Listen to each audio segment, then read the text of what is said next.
To change parental controls in the Tesco Mobile app, first ensure you have the latest version v4.8.2 or later. Open the app and log into your account. Navigate to the Account section, then select Family. Finally, select Parental Controls. Here, you'll see profiles for each child linked to your account. Select the child's profile you want to manage.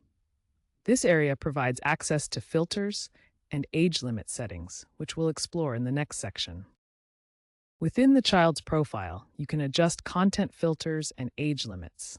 Use the intuitive sliders and toggles to set age limits ranging from 5 to 18 years. These limits automatically block content based on PEGI ratings and App Store classifications. You can also customize filters to block specific categories like violence, gambling, or adult content. Changes apply in real time with notifications sent to linked devices.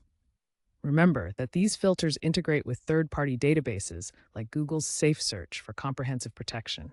Don't forget to save your changes after making adjustments. For younger kids, block access to app stores and adjust the content filter on high.